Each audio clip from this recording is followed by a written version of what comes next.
Hello yes நம்ம miss எப்படி இருக்கிறீங்க? நேற்று ஒரு தம்பி நமக்கு வாட்ஸ்அப்பில் ஒரு மெசேஜ் போட்டிருந்தாப்புல. ஆனால் இன்னைக்கு சம்பவம் ஒன்று இருக்குது. ஏன்னா நாளைக்கு உதயநிதி அவர்களுடைய பிறந்தநாள். ஆனால் அதோட மேட்ரே வெளியில் தெரியாத அளவுக்கு ஒரு சம்பவம் ஒன்று பண்ண போகிறோம் பாருங்கள் தமிழக வெட்டிகளத்துலேருந்து அப்படின்னு சொல்லி மெசேஜ் போட்டிருந்தாப்புல பர்சனலாக. சரி, அப்படி என்னதான்ப்பா பண்ண போகிறாங்க அப்படின்னு பார்த்தா, நேற்றுலேருந்து எல்லாருக்கும் தெரியும் என்ன ஃப்ளாஷ் நியூஸ் ஓடிட்டு இருந்துச்சு அப்படின்னு. கேஎஸ் அதாவது செங்கோட்டையன் அவர்கள் வந்து தமிழக வெட்டிகளத்தில் சேர போகிறதா சொல்லி அறிவிச்சிருந்தாங்க. அதுதான் இன்றைக்கி மேட்ரு. இன்றைக்கி ஃபுல் மீடியாலேயும் செங்கோட்டையன் அவர்கள் வந்து விஜய் அவர்களை மீட் பண்ணதாக இருக்கட்டும், அதற்கப்புறமா விஜய் அவர்கள் கூட மீட் பண்ணி கட்சியில் சேர்ந்ததாக இருக்கட்டும், அதுக்கப்புறம் பேட்டி கொடுத்ததாக இருக்கட்டும், அப்புறம் அண்ணா சமாதி, எம்ஜிஆர் சமாதி இங்கெல்லாம் போய் எல்லாத்திட்டையும் ஆசீர்வாதம் வாங்கிட்டு வந்தது, இந்த மாதிரி பல விஷயங்கள் தான் இன்றைக்கி மீடியா ஃபுல்லாக போயிட்டே இருந்துச்சு. இதில் பாவம் நம்ம சின்னவர் இருக்கார்ல, அவருடைய பிறந்தநாளை எல்லா மீடியாக்காரனும் மறந்துட்டாங்க. ஏன்டா இப்படி இருக்கிறீங்க? டேய், அவர் துணை முதலமைச்சரா, அவருக்குன்னு கொஞ்சம் மரியாதை கொடுங்கடா. ஒட்டுமொத்த மீடியாக்காரனும் தமிழக வெட்டிகளத்திலே வந்து இருந்தால் என்னன்னு நாங்கள் சொல்கிறது? பாவம், அவர் எவ்வளோ ஃபீல் பண்ணியிருப்பார். ஆனாலும் உதயநிதி அவர்களுடைய பிறந்தநாளை அவங்க ஆளுங்க எவ்வளோ சிறப்பாக கொண்டாடினாங்க அப்படின்றத நீங்கள் பார்க்கணும்ல. இருங்க பார்ப்போம்.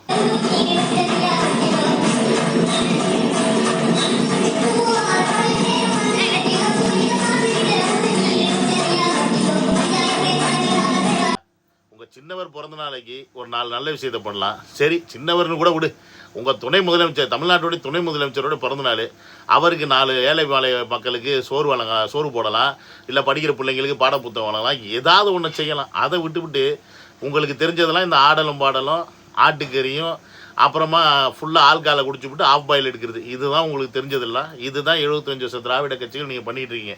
அதையும் அமைச்சர் வேறு உட்காந்து இனாக்ரேஷன் பண்ணி அப்படியே ஜல்சா பண்ணின்னு இருக்காரு, ஜாலியாக பார்த்துன்னு இருக்காரு.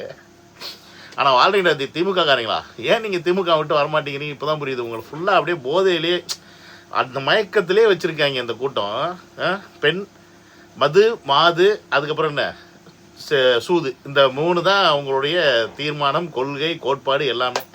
தளபதி கரெக்டாக தான் சொன்னார், சும்மா சொன்னார், கொல்லை கொல்லை கொல்லை, கொள்கைன்ற பேரில் கொல்லை மட்டும்தான் அடிச்சுக்கிட்டு இருக்கு இந்த திராவிட கும்பல். கடைசியில் அவரை இந்த பாடுபடுத்தி விட்டீங்க. இதுக்காக ஸ்பெஷல் சாங்கெல்லாம் வேறு கிரியேட் பண்ணியிருந்தாங்க இல்லையா? அதெல்லாம் நினச்சா தான் எனக்கு ஃபீல் ஆகுது. நம்ம தளபதியோடைய இந்த உங்கள் விஜய் சாங்கு பார்த்தீங்கன்னா செம்ம மாசு. எந்த அளவுக்கு வியூஸ் போயிருக்குன்னு கணக்கே பண்ண முடியாது, அந்தளவுக்கு வியூஸ் போயிருக்கு. அவன் ரியாக்ஷன் வீடியோன்னு போட்டு ஏகப்பட்ட லெவலில் பண்ணிக்கிட்டு இருக்கான். அதாவது பாட்டை வந்து 2 வகையில் வந்து ஹிட் பண்ணலாம். ஒன்று வந்து பாட்டு நல்லா இருக்குன்னு ஹிட் பண்ணுவாங்க, இல்லை பாட்டை ட்ரோல் பண்ணி ஹிட் பண்ணுவாங்க. இதில் நம்ம சின்னவருடைய நிலமை அப்படி ஆகிப்போச்சு. அவர் என்ன நினச்சிட்டாரு, இங்கே இருக்கிற அண்ணா, இங்கே இருக்க அண்ணா, இங்கே இருக்கிற அந்த இது என்னது உங்கள், இங்கே இருக்க உங்கள், இதெல்லாம் இதெல்லாம் போட்டு அப்படியே மனோட வாய்ஸில் அப்படியே போட்டோம்னா கூஸ் பம்ப்ஸ் ஆயிரும்னு நினச்சிருப்பாங்க. எல்லாம் சரிதான், ஆனால் மியூசிக் வேண்டாம் போட்டது.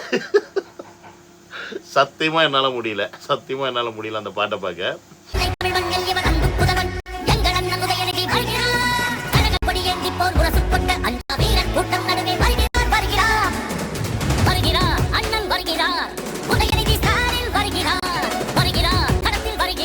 இதில் வேற இவர் வந்து கலைஞர் கையில் வந்து ஸ்டாலின் வந்து பிள்ளைய கொடுக்குறாராம். அப்போ கொடி இருக்குதான், அப்படியே குதிரையில் ஏறி வர்றாராம். கிராஃபிக்ஸ்லாம் நல்லா தான் பண்ணியிருக்காங்க, ஆனால் பாட்டில் தான் கோட்டையை விட்டுட்டீங்க. கடைசியில் பாட்டிலையும் போட்டு அவரை சொதப்பிட்டீங்க. பிறந்த நாளைக்கும் அவரை போட்டு சொதப்பி வச்சிட்டீங்க. அவரை பற்றின ஒரு நியூஸை கூட எந்த மீடியா சேனலும் போட மாட்டேங்கிறீங்க. ஆனால் வந்து தமிழக வெற்றி கழகம் அது வந்து நாளைக்கு இது செஞ்சிருமா, நாளைக்கு அதை பண்ணிடுமா, நாளைக்கு இதை பண்ணிடுமான்னு கேள்வி ஏறி கேட்குறீங்க. ஏன்டா இப்படி கேனத்தனமாக இருக்கிறீங்க? ரீசெண்டாக தளபதி அவர்கள் என்ன சொன்னார்னா, டிவிக்கேனா இவங்க என்ன பண்ணுவாங்கன்னா 2 விஷயம், ஒரே விஷயம் தான், அவதூறு. டிவிக்கே அவதூறு, இதை தான் பண்ணுவாங்க, இதை தான் பண்ணிக்கிட்டு இருக்காங்க. எந்த மேடையில் ஏறினாலும் திமுக வந்து தமிழக வெட்டிகளத்தை பற்றி தான் தப்பாக பேசிக்கிட்டு இருக்கு. அறிவு திருவிழான்னு சொல்லிட்டு அவதூறு திருவிழாவை பண்ணிக்கிட்டு இருந்தாங்க அப்படின்னு சொல்லி தளபதி சொல்லி கொஞ்ச நாள் கூட ஆகலை, அதுக்குள்ளே இன்னொரு அவதூறை கிரியேட் பண்ணுறாங்களாம். எப்படின்னு பார்க்குறீங்களா? இந்த இப்படி தூக்கிட்டு வரணும் இனிமேல். அதே மாதிரி இன்னொரு செய்தி ரெடி, இந்த மாதிரி காவேகா சொல்லுங்க பவுன்சர்ஸ் வந்து கேமராமேன் வந்து ரொம்ப அடிச்சுட்டாங்க அப்படின்னு மண்டே உடைச்சிட்டாங்க. பார்த்தீர்களா? இவர்கள் வந்து ரவுடி கூட்டம், தாவேக்காவின் வெறியாட்டம் நியூஸ் வருது. இப்போ காஞ்சிபுரத்துல விஜய் பேசும்போது சொன்ன அதே வார்த்தை தான் எனக்கு மறுபடியும் ஞாபகம் இருக்குது. டிவிக்கே அவதூறு, டிவிக்கே. என்னன்னா இவர்கள் ஏதாவது ஒரு வாய்ப்பை பார்த்துக்கிட்டே இருக்கிறாங்க. எப்படி தாவேகா வந்து ஒரு வன்முறை கட்சி, இவங்க வந்து எல்லாமே ரவுடிசம், ரூல்ஸே ஃபாலோ பண்ண மாட்டாங்க, சம்திங் ஏதாவது ஒரு அலிகேட் பண்ணியே ஆகணுன்ற மாதிரி தேவர் வெயிட்டிங். ஆனா அப்படி ஒன்று நடக்காட்டி கூட அவங்க மேல பழிய போட்டு விட்டுருது. உண்மையிலே நான் சொல்றேன் இன்னைக்கு என்ன நடந்ததுன்னு. இதுல இப்போ வந்து இவங்க பத்திரிகையாளர்கள்லாம் வந்துட்டாங்களாம். அதுல வந்து அவனுக்கு ஒருத்தனை வந்து தள்ளிட்டாருன்னு சொல்லிட்டு, நீ என்ன ரவுடியாடா, என்ன அடிச்சுடுவாடான்னு சொல்லிட்டு உடனே அங்க ஒரு 7:30 கூட்டுறேன். நான் என்ன கேட்கிறேன், ஏண்டா அறிவு இருக்காடா உங்களுக்கு? பத்திரிகையாளர் தானே நீங்களா? சோறு தானே திங்கிறீங்க. ஒரு இடத்துக்கு நீங்க போறீங்கன்னா இப்படிதான் போய் மொத்தமா விழுவீங்களா? உங்களை யார் முதல்ல மொத்தமா விழுவ சொல்ற? வந்து ஒரு இடத்துக்கு உங்களை அலோவ் பண்ணாங்கன்னா அந்த அலோவ் பண்ற இடத்துல நில்லுங்க, ஷூட் பண்ணுங்க. நீங்க என்ன பண்றீங்கன்னா மைக் எடுத்துன்னு போய் வாயில விடுறீங்க. வாயில விட்டா அப்புறம் காண்டாகாம என்னடா பண்ணுவாங்க எல்லாரும்? அவங்க வேலை தடுக்கிறது, அவங்க வேலை அவங்கள யாரெல்லாம் இந்த பார்டருக்கு மேலே வரக்கூடாதுன்னு வந்து மேலிடத்துலேருந்து இன்ஸ்ட்ரக்ஷன் கொடுக்குதோ அதை செய்கிறது. அதை செய்யும் போது நீங்கள் 10 பேர் 20 பேர் மொத்தமாக வந்தால் 2 பேர் என்ன பண்ண முடியும்? ஃபோர்ஸ் கொடுத்து தள்ள தான் முடியும். தள்ளினா அப்புறம் அதுக்கு பேர் அடிக்கிறதா? நான்லாம் அங்கே இருந்ததுன்னா முறையை பேத்து விட்ருவேன். பேத்து விட்டு அப்படி தாண்டா அடிப்பேன். என்ன பண்ணுவேன்? ஏன்டா வந்தேன்னு தான் கேட்பேன் உடனே. அந்த மாதிரி தான் உங்களுக்குலாம் செய்யணும் போல இருக்கு. அதான் நாக்கப்படுகிற மாதிரி கேட்டார்ல கேஎஸ், நாக்கப்படுகிற மாதிரி உங்களை கேட்டாரா இல்லையா? தாவேக்கா ஒன்றுமே இல்லைன்னு சொல்லிட்டு அங்கே போய் இது எடுக்கிறீங்க, இங்கே போய் எடுக்கிறீங்க, ரோட்டில் வைக்கிறீங்க, அங்கே வைக்கிறீங்க, இங்கே வைக்கிறீங்க, எல்லா சைடையும் வந்து நீங்கள் தாண்டா வைக்கிறீங்க.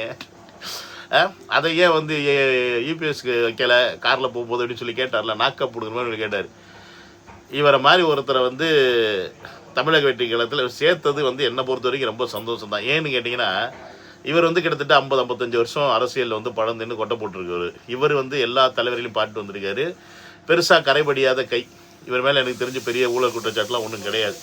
கிட்டத்தட்ட 8 வாட்டி ஒரே தொகுதியில் எம்எல்ஏவாக ஜெயிச்சிருக்காரு அப்படின்னா சும்மா இல்லை, சாதாரண விஷயம் கிடையாது. ஸோ அப்படிப்பட்ட ஒரு நபர் வந்து இன்றைக்கி தமிழக வெற்றி கழகத்தை தேர்ந்தெடுத்து அதில் வந்து சேர்றாரு அப்படின்னா அது வந்து தமிழக வெற்றி கழகத்துக்கு பலம் தான். இன்றைக்கி அவர் உட்காந்து இந்த ப்ரெஸ் மீட்டை வந்து லெஃப்ட் ஹேண்டில் டீல் பண்ணார் பாருங்க ஒருத்தனையும். அதுதான் வந்து ஹைலைட்டு. இது எல்லாத்தையும் விட இன்னொரு ஹைலைட் என்ன தெரியுமா? தளபதிங்க, தளபதியோட மனசு. அதாவது தளபதிக்கு வந்து அரசியலே தெரியல, அவர் வந்து அரசியல் தெரியாத தற்கூரி அப்படி இப்படின்னு சொல்லி இவ்வளோ கழுவி ஊற்றுன கம்முனாட்டிங்க. உங்கள் எல்லார்கிட்டையும் ஒரு கேள்வி கேட்குறேன். எங்கே எப்படி செக் வச்சா உங்கள் வாயெல்லாம் அடைக்க முடியுன்றத கரெக்டாக தெரிஞ்சு செக் வச்சுருக்காரு. இவ்வளோ நாள் ஏடிஎம்கே அப்படின்னு சொல்லிட்டு கூட்டணி போகுது, பிஜேபி கூட கூட்டணி போகுதுன்னு சொல்லிட்டு ஓவராக அழட்டிகிட்டு இருந்தீங்க. இபிஎஸ் வந்து கொடியெல்லாம் ஒரு கூட்டத்தில் வச்சு பாருங்கள் உங்கள் ரசிகர்கள் வந்து தமிழக வெற்றிகளுக்கு சேரத்துக்கு ஆர்வமாக இருக்காங்கன்னு எப்படியோ தூத்து விட்டுப்பட்டார். தளபதியும் வந்து சொல்லி பார்த்தாரு, நான் வந்து பிஜேபி எனக்கு வந்து கொள்கை எதிரி, திமுக வந்து அரசியல் எதிரின்னு. நீங்கள் எவனும் கேட்கல. இன்றைக்கி கடைசியில் செங்கோட்டையன் அவர் தலையில் கொட்டுற மாதிரியே ஒருத்தர் தூக்கிட்டு வந்து கட்சியில் உட்கார வச்சார். இன்னி எவனாவது ஏடிஎம்கே பற்றி பேசுவீங்களா? இன்னி எவனாவது ஏடிஎம் கூட்டணி பற்றி பேசுவீங்களா? வாய்ப்பு கிடையாதுச்சா, வாய்ப்பு இல்லை. ஸோ இதுதான் மாஸ்டர் மைண்டு. திமுக எதிர்க்கிறாரு அப்படின்றது பலமாக தெரியும், பிஜேபியோட போக மாட்டேன்றது பலமாக தெரியும்.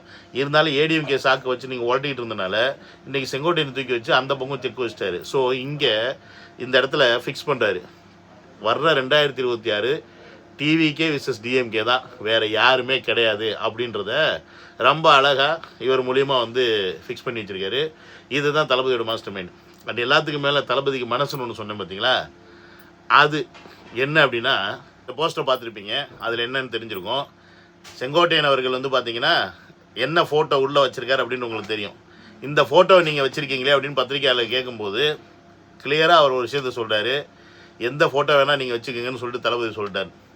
புரியுதுங்களா? ஏன்னா ஒரு கட்சியிலேருந்து நீங்கள் இன்னொரு கட்சிக்கு போகிறீங்க அப்படின்னா அந்த பழைய கட்சியோட ஒட்டுமொத்த அடையாளத்தையும் நீங்கள் விட்டுட்டு போகணும். என்னன்னு கேட்டால் அவர் வந்து கரவேட்டி கூட ஏடிஎம்கேயோட கரவேட்டியை கட்டிட்டு வந்திருப்பார். பட் அவர் வந்து அந்த கரவேட்டி கட்டக்கூடாதுன்னு கேஸ் போட்டிருக்கனால கட்டலை அப்படின்னு சொல்லி அதே ப்ரெஸ் மீட்டில் கேஎஸ் சொன்னார். ஸோ இன்னொரு கட்சியிலேருந்து வரக்கூடிய ஒரு நபர் அவங்க வந்து அவங்களுடைய தலைவரை வந்து அவங்க பல வருஷமாக ஆராதனை பண்ணிகிட்டு இருக்காங்க. அந்த தலைவரோட ஃபோட்டோ, அந்த தலைவியோட ஃபோட்டோ அவர் வச்சுருக்காரு. அதை கூட பொருட்படுத்தாமல், அதை பெருசாக எடுத்துக்காமல், உங்களுக்கு பிடிச்ச தலைவர் நீங்கள் வச்சுக்கிங்க, நீங்கள் தமிழக வெற்றி கழகத்தில் சேர்ந்து மக்களுக்கு நல்லது செஞ்சால் போதும் அப்படின்ற ஒரு எண்ணம் படைத்த ஒரு நபர். அவர் தான் வந்து உண்மையான ஜனநாயகவாதி. உண்மையாலுமே தளபதி வந்து ஜனநாயகவாதி. அதனால் அவருக்கு இனி வரப்போகிற இந்த ஜனநாயகன் படம், அந்த பெயர், இதெல்லாமே அவருக்கு மட்டும்தான் சூட் ஆகுன்றத நான் இந்த இடத்துல ஆணித்தரமாக சொல்லிக்கிறேன். மற்ற எந்த அரசியல் தலைவனுக்கும் இந்த தகுதி சுத்தமாக கிடையவே கிடையாது அப்படின்றது இனி வரப்போகிற காலங்களில் நீங்கள் பார்க்க தான் போகிறீங்க. இனி அரசியல் களம் வேறு மாதிரி போகும்போது இன்னும் ஏகப்பட்ட பேர் தமிழக வெற்றி குலத்தில் வரப்போகிறாங்க. சாப்டரை மொத்தமாக முடிக்க போகிறாங்க. ஏன்னா இங்கே கேஎஸ்னாலேயே 60 தொகுதி ஆக்கியபை பண்ண முடியும். என்னது 60 தொகுதி, 234 தொகுதியில் 60 தொகுதி ஒருத்தர் ஆக்கியபை பண்ண முடியும் அப்படின்னா, இவர் மாதிரி இன்னும் ஒரு 4-5 பேர் உள்ள கட்சிகள் வந்தாங்கன்னு வச்சுக்கோங்க, ஒட்டுமொத்த தொகுதியும் ஆட்டோமேட்டிக்காக வந்துடும். அண்ட் எல்லாத்துக்கும் மோஸ்ட் அட்வான்டேஜ் ஒரே முகம், தளபதி முகம், அதில் மாற்றுக்கருத்து கிடையாது அப்படின்றத சொல்லி இந்த வீடியோ முடிச்சுக்கிறேன். சரி, நடந்த வீடியோவில் டேக் கேர்.